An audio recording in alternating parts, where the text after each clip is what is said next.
म्हणजे तुम्ही आम्ही सारे जना पोट आहे तोंड आहे जीव आहे सोस आहे चमचमीत गाण्याचा ते आम्ही सारे खवय्ये आम्ही सारे खवय्ये सारे खवय्ये आम्ही सारे खवय्ये एकमेका शिकवित नवे काही बनवावे किती किती चोचले ते जिभेचे हे पुरवावे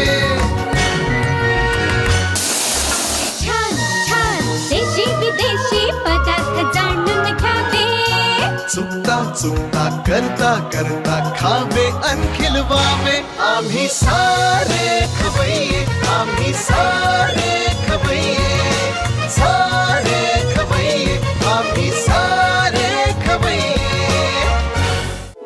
हे गणराय तेरे बिना मैं आदि स्तुताय कहाँ चला मैं हे गणराय तेरे बिना मैं आदि स्तुताय कहाँ चला मैं आकार लेने लगा ख्वाब मेरा साकार होते रुका ख्वाब मेरा मेरे अधूरे कर दे तू पूरे आज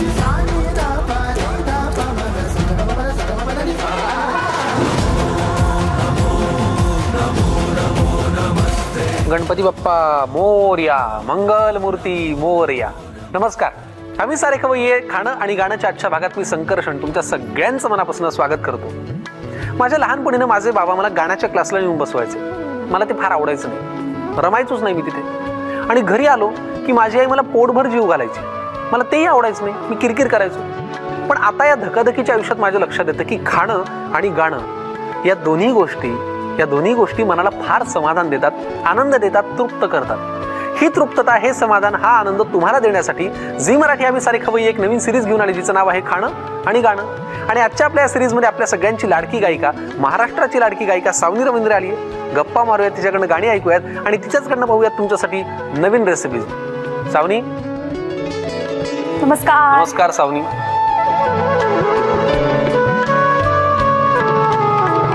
ये प्लीज बस. सावनी, सगळ्यात आधी तुझं आम्ही सारे खवय्ये खाणं आणि गाण्याच्या आजच्या भागात खूप मनापासून स्वागत. धन्यवाद. कशी आहेस तू? मी खूप मस्त. तू कसा आहेस? मी एकदम छान, मजेत. आणि काय प्रेक्षक सोबत असले की मग तर काय बाहेरच असते कार्यक्रमाला. त्यात परत बाप्पा आलेले आहेत, त्याच्यामुळे मज्जा चाललेली आहे. बरं, सगळ्यात आधी मला सांग, तू कुठली आहेस प्रॉपर? मी तशी मूळची कोकणातली आहे. बरं. पण माझं सगळं शिक्षण आणि उर्वरित सगळं बालपण पुण्यात गेलं. कोण कोण असतं घरी? आई बाबा आणि आता मला सांग, गाण्याची सुरुवात कशी झाली? मी खूप स्वतःला भाग्यवान समजते की माझे आई वडील डॉक्टर रवींद्र घांगुर्डे, डॉक्टर वंदना घांगुर्डे हे दोघेही शास्त्रीय गायक आहेत. आणि संगीत रंगभूमीची पण परंपरा मला लाभली. आमच्या घरी लहानपणापासूनच खूप मोठमोठ्या दिग्गजांचा सहवास मला लाभला. संगीतकार यशवंत देव, गंगाधर महांबरे, श्रीनिवास खळे, सुरेशजी. तर त्यामुळे तो एक काय म्हणतो आपण, ती एक बैठक आपोआपच मिळत गेली आणि त्याचे संस्कार होत गेले. आणि मी घरी तर गायचेच. माझ्या आई बाबा अशी आठवण सांगतात की वयाच्या 2.5व्या वर्षी मी पहिल्यांदा गायले होते गोंदवल्याला. तेव्हा त्यांची गायन सेवा होती. वयाची 2.5व्या वर्षी? हो. आणि तेव्हा मी शास्त्रीय संगीताची एक बंदिश गायली होती. ती माझी सुरुवात. तुझ्या कानावर संस्कार झाले असेल आणि तू गायलीस. बरं. 8वीत असताना संगीतकार यशवंत देव यांच्याबरोबर प्रोफेशनली गायला सुरुवात केली. 8वीत असताना? हां, शाळेत असताना. आणि त्याच्यानंतर भावगंधर्व पंडित हृदयनाथ मंगेशकर यांच्याबरोबर मी 15 वर्षाची असताना, म्हणजे त्याच्यानंतर तेव्हापासून ते आजपर्यंत मी त्यांच्याबरोबर भावसरगम हे त्यांच्या कार्यक्रमात गाते. मग पहिली स्पर्धा, पहिलं बक्षीस काय आठवतं? मी तुला म्हणलं तसं माझं करिअर ॲक्च्युली प्रोफेशनलीच सुरू झालं. त्यामुळे मला स्पर्धा मी मोजक्याच, म्हणजे मी एखादी स्पर्धेत भाग घेतला होता. ती म्हणजे कलांगण नावाची मोठी संस्था आहे मुंबई. तर त्या स्पर्धेत मी श्रावणात गणनिळा हे गाणं लता दीदींचं गायलं होतं. आणि मी त्याच दिवशी माझ्या आयुष्यातला अविस्मरणीय प्रसंग म्हणजे आशा भोसले यांना भेटले. आणि त्यांच्याबरोबर काही तास मला गप्पा मारायची संधी मिळाली. आणि त्यांनी सांगितलं की आज तुझी स्पर्धा आहे ना, तर आज तू बघ, तू लिहून घे माझ्याकडनं, तुला दीदीचं गाणं गायला लावणार. आणि तसंच झालं. लता दीदींचं गाणं मला परीक्षकांनी विचारलं की हे तू गा, आणि ते मी गायले आणि ती स्पर्धा जिंकली. बरं, आणि ह्या सगळ्या प्रवासामध्ये तू म्हणालीस की व्यावसायिकरित्या मी फार पूर्वीपासून काम करायला सुरुवात केली, पण तरीही झी मराठीच्या कुटुंबामध्ये तू सारेगमप केलंस आणि एक वेगळा टप्पा तुझ्या आयुष्यात आला. खरंच काय सांगशील? तूच आता म्हणलास की झी मराठी या कुटुंबात मी सामील झाले, आणि अक्षरशः झी मराठीवरनं कुठल्याही माध्यमातून लोकांपर्यंत पोहोचताना आपण त्या फॅमिलीचा एक मेंबर आहोत याची जाणीव आणि भान सतत असतं. आणि त्याच्यासारखा आनंद नाही की बाहेर तुम्ही कुठेही कार्यक्रम सादर करायला जाता तेव्हा झी मराठीचे कलाकार म्हणून तुम्हाला जेव्हा ओळखलं जातं, तर खरंच अभिमानास्पद आहे. वा वा. आणि ह्याच्यानंतर फक्त ती स्पर्धाच नाही, त्या स्पर्धेत तू उपविजेती होतीस, पण झी मराठीवरच्या मालिकांचं सुद्धा तू टायटल सॉन्ग गायला लागलीस. अगदी. झी मराठीवरची अत्यंत लोकप्रिय मालिका होणार सून मी ह्या घरची, या मालिकेतली सगळी गाणी मला गायचा योग आला, आणि ती गाणी म्हणजे माझी एक ओळख बनली. सो मला खूप अभिमान आहे याचा. बरं, आता मला तुला जरा वेगळं विचारायचं की आपण आजकाल सगळेच जण, कुठलाही कलाकार किंवा कुठलाही माणूस सोशल मीडिया फार हाताशी धरतो. इंटरनेटचा वापर आपण खूप करतो, कारण त्याच्याने आपण वेगळ्या माध्यमातून वेगळ्या लोकांपर्यंत पोहोचतो. याचाही वापर तू फार चांगल्या पद्धतीने करतेस असं आम्ही पाहतो सुद्धा आणि आम्हाला कळलंय पण.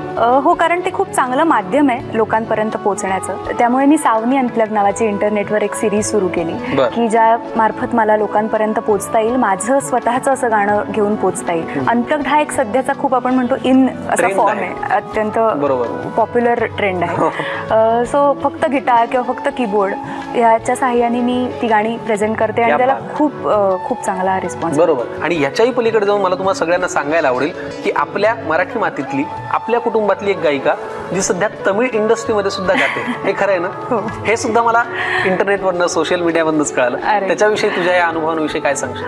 सोशल मीडियाचा तू उल्लेख केलास तर त्यावरनंच मला एक ऑफर आली की तमिळमध्ये एक गाणं तू गाशील का, कारण त्यांनी एक माझं मराठी गाणं ऐकलं आणि त्यांना माझा व्हॉइस आवडला.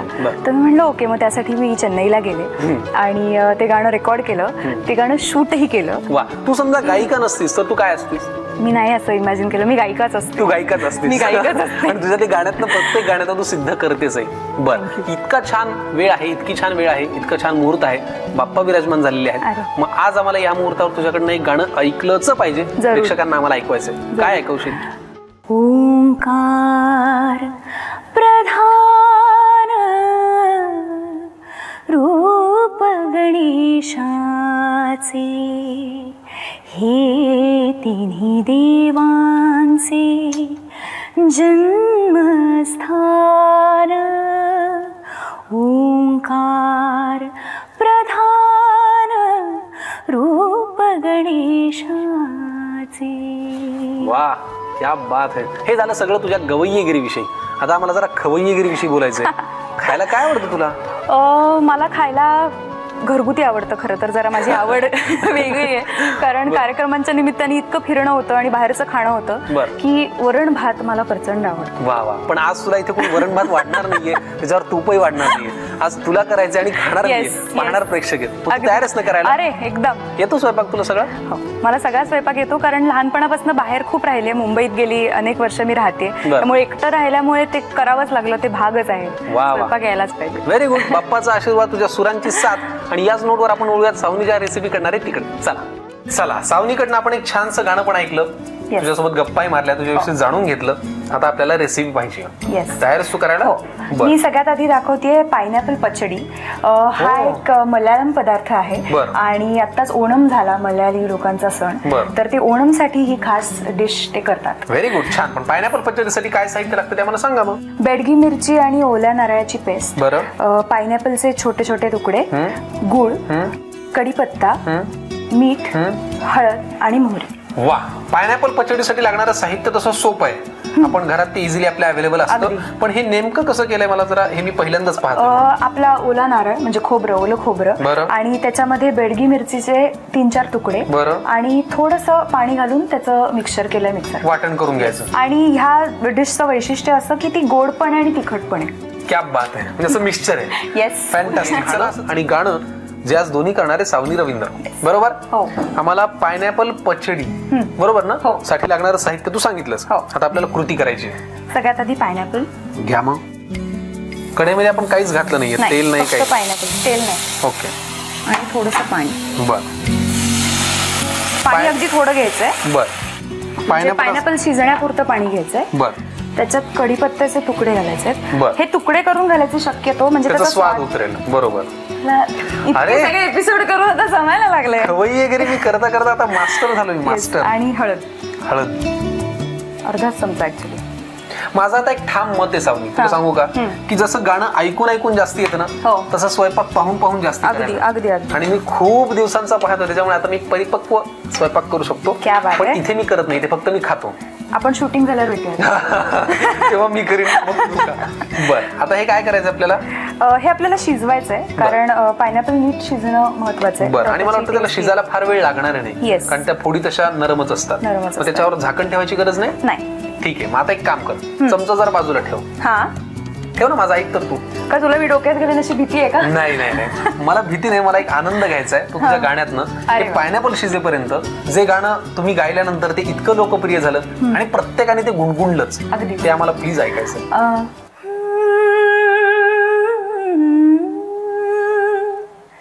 शब्द झाले मुके बोलती पैंजणे, उतरले गालिया सोवळी चांदणे, पाहताना तुला चंद्रही लाजला,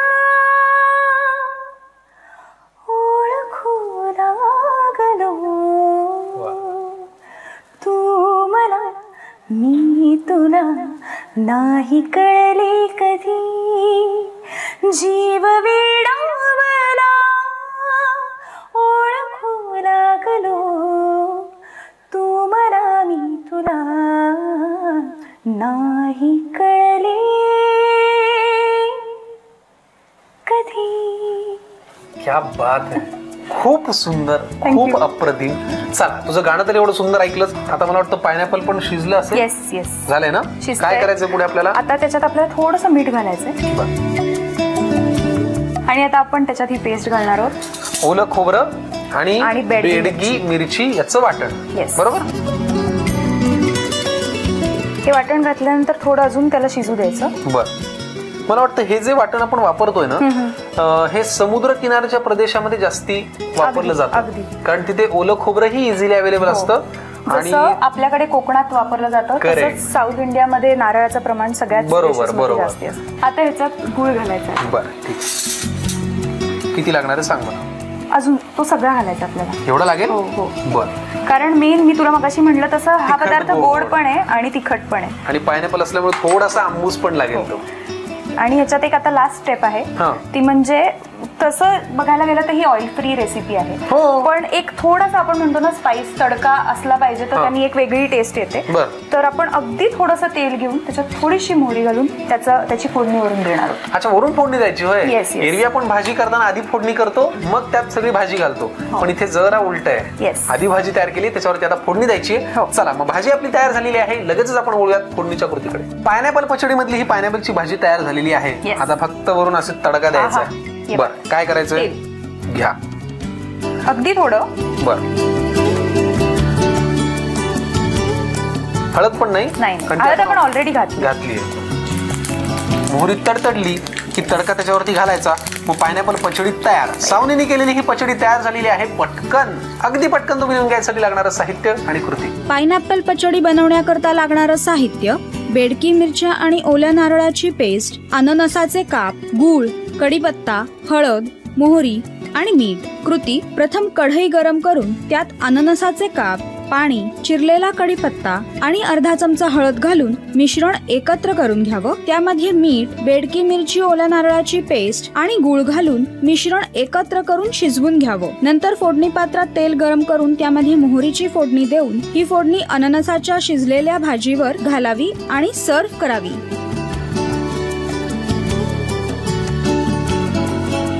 पायनॅपल पचडी आपल्याला सावनीने करून दाखवली.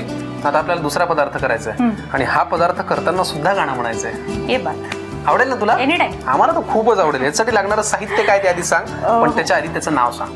त्याचं नाव आहे स्टीम संदेश. ही बंगाली मिठाई आहे. स्टीम संदेश साठी लागणारं साहित्य काय ते मला सांगा. पनीर, पिठी साखर, वेलची पावडर, केशर, गुलाब पाणी, पिस्त्याचे तुकडे आणि बदामाचे काप. वा वा, यातलं अर्धाधिक साहित्य तर माझ्या आवडीचंच आहे. म्हणजे बदामाचे काप, पिस्त्याचे काप, पनीर, पिठी साखर. बस बस, मला हे हवंय साहित्य, मला बनवायचे. नाही, मी त्याच्या आधी खाणार नाही. तू ते कर आधी पूर्ण, खाणं आणि गाणं.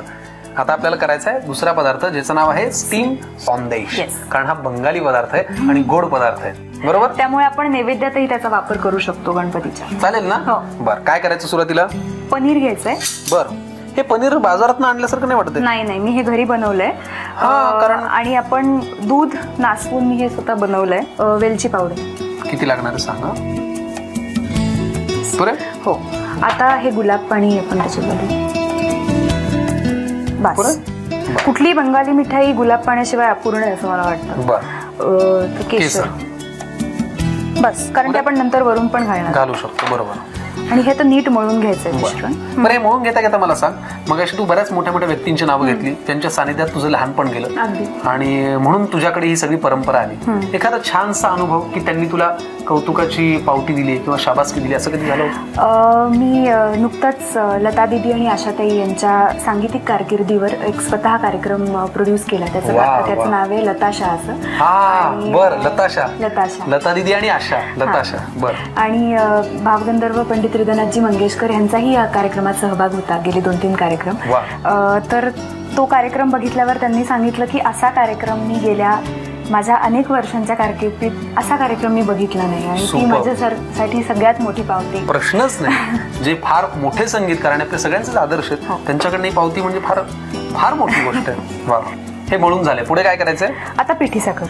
अरे वा, मी घालणार. ते खरं तर ज्याच्या त्याच्या आवडीनुसार आपण साखरेचं प्रमाण. बरं. आणि काय बंगाली पदार्थ असल्यामुळे तो जास्ती गोड असेलच. अगदीच. कारण स्टीम संदेश असं तू म्हणालीस ना, त्याच्यामुळे हा संदेश गोडच असला पाहिजे. आता पुढे काय करायचंय? आता आपण या दाटलीवर. बर, हे काय लावलंस तू खाली? मी तुपाचा एक हात लावलाय त्याला. बर, म्हणजे ते नीट आपलं मिश्रण चिकटू नये. चिकटू. बर, घ्या. पुढे काय? तर आपण याच्यावर आता केसर घालूया. हा, मी कारण मला हे असं छान गार्निश कर. म्हणूनच सजावटीचं काम मला फार आवडतं. आता तुझे आवडते पदार्थ हे पण असे घालूया. हो, हे आपण जरा भरपूर प्रमाणात घालूया ना, म्हणजे कसं नैवेद्याचे म्हणल्यावर श्रीमंत असला पाहिजे पदार्थ. आता आपण हे मिश्रण इथे ठेवणार आहोत. बरं, वाफवून घ्यायचं. हो, झाकण ठेवायचं. वा वा वा. आणि किती वेळ लागतो याला साधारण तयार व्हायला? 10 ते 15 मिनिट. बरं, मग आपण हे छान होऊ देऊयात. तोपर्यंत आम्हाला एक छानसं गाणं ऐकायचंच आहे. जरूर. एक मी एक तू ओढे ही मखमली मखमली, दिवस गुंतण्याचे बंध हे मखमली मखमली, मदहोश भावे जरा बिलगून जावे तुला, साथ आहे नवी वाटे हवी, जाणीव स्पर्शातली मखमली मखमली, दिवस है रात है मखमली, बात है मखमली, साथ है मखमली मखमली मखमली. क्या बात है. थँक्यू. खूप सुंदर. तयार झाल्यानंतर पुढे काय करायचं आपल्याला? तयार झाल्यानंतर ते आपण एका डिश मध्ये घेऊन त्याच्या आपण वड्या पाडणार. फॅन्टास्टिक. म्हणजे बंगाली जो पदार्थ आहे स्टीम संदेश तो तयार होतोय. तो तयार झाला की आम्ही छान वड्या पाडून घेतो. तुम्ही एक काम करा, पटकन लिहून घ्यायसाठी लागणारं साहित्य आणि कृती. स्टीम संदेश बनवण्याकरता लागणारं साहित्य: पनीर, पिठी साखर, वेलची पावडर, केशर, गुलाब पाणी, पिस्त्याचे काप आणि बदामाचे काप. कृती: प्रथम एका बाउल मध्ये पनीर घेऊन त्यामध्ये वेलचीची पावडर, गुलाब पाणी आणि केशर घालून मिश्रण नीट एकजीव करून घ्यावं. ह्या मिश्रणात पिठी साखर घालून पुन्हा एकत्र करावं. प्लेटला तूप लावून त्यामध्ये सर्व मिश्रण थापून घ्यावं आणि त्यावर केशर, बदामाचे काप आणि पिस्त्याचे तुकडे घालावे. कढईमध्ये पाणी घालून त्यामध्ये स्टँड ठेवून त्यावर प्लेट ठेवून कढईवर झाकण ठेवून वाफेवर शिजवून घ्यावं. शिजवलेल्या संदेशच्या वड्या पाडून सर्व्ह कराव्यात. आपल्याच परिवारातली, आपल्याच कुटुंबातली, आपल्याच सगळ्यांची लाडकी आपली सावनी रवींद्र आज इथे आली होती.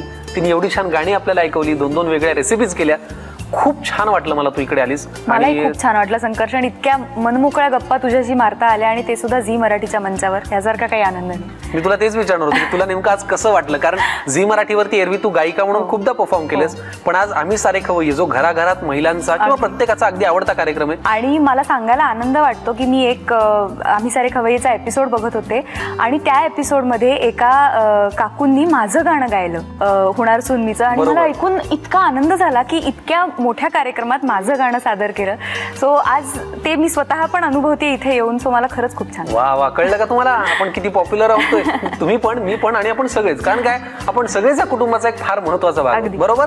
आणि म्हणूनच ह्याच कुटुंबाकडनं, झी मराठीकडनं तुला प्रेमाची भेटवस्तू. Thank you so much. अशीच छान हसत राहा, अशीच सुंदर गात राहा. Thank you so much. खूप शुभेच्छा. थँक्यू. चला, कसा वाटला तुम्हाला आजचा भाग? आजच्या रेसिपीज, सावनी, तिच्या गप्पा, तिने सादर केलेली गाणी आणि तिने केलेल्या रेसिपीज, हे सगळं आम्हाला नक्की कळवा. कारण कौतुकाची थाप एकदा पडली की माणूस असा सुसाट सुटतो, बरोबर ना? चला, कळलं का तुम्हाला? मग त्यासाठी लिहून घ्या आमचा पत्ता. आम्ही सारे खवय्ये, Zee Marathi, post bag number 1, Andheri पूर्व, मुंबई 99, भारत TVC, झी मराठी @znetwork.com. सावनीने केलेल्या 2 रेसिपीज आपल्या समोर आहेत आणि आम्ही दोघेच मिळून ते खाणार आहोत. तयार आहे तू? हो. Very good. आपण ते खाऊयात. पण काय आहे, तू एवढी मोठी सेलिब्रिटी आहेस, वेगवेगळ्या भाषांमध्ये गातेस, माझी पण आवडती गायिका आहेस. आपण एक फोटो काढूया का? येस. Very good. बघा त्या कॅमेऱ्यात. 1 2 3 स्माइल प्लीज.